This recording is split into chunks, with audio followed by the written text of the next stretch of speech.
কি অবস্থা পোলাপান সবার? সো আশা করি যে সবার ঈদের ছুটি ভালো কাটছে। অ্যান্ড ঈদের এত বড় একটা লম্বা গ্যাপের পরে আমরা কিন্তু আবারও আমাদের যেই কোর্সের ক্লাসটা ছিল সেটা কিন্তু আবারও শুরু করছি।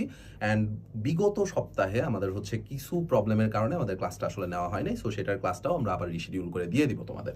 তো তোমাদের একটা কোয়েশ্চেন একেবারে রেগুলার থাকে যে ভাইয়া আমাদের হচ্ছে এই কোর্সটাতে বেসিক থেকে জিনিসপত্রগুলো শুরু করা হবে কিনা? তো দেখো আমি সবসময় তোমাদের এই একটা জিনিস বলি যে এই শর্ট টাইমের মধ্যে যদি সিলেবাস কমপ্লিট করতে হয় একেবারে বেসিক জায়গার থেকে, তাহলে কিন্তু এইটার আসলে কোনো বিকল্প নাই। তুমি দেখো আমরা আজকের ক্লাসে যেই জিনিসপত্রগুলো পড়াইছি সেটা হচ্ছে এই যে লিমিটের একেবারে শুরুর থেকে অসংজ্ঞায়িত, অনির্ণেয় এই আকারগুলোর থেকে শুরু করে কোনটা অসংজ্ঞায়িত, কোনটা অনির্ণেয়, অনির্ণেয় ফর্ম কি কি আছে, এই সব জিনিসপত্র থেকে শুরু করে লিমিটের ধারণা যে লিমিট কোন জায়গায় এক্সিস্ট করে, কোন সময় কি আসবে না আসবে, গ্রাফগুলোর থেকে দেখানোর থেকে শুরু করে কোন টাইপের অঙ্ক। দেখো এই যে লিমিটের যে টাইপগুলো আছে এই টাইপগুলোর মধ্যেই আমরা অনেকগুলো অঙ্ক পড়াইছি, ঠিক আছে? শুধুমাত্র ত্রিকোণমিতি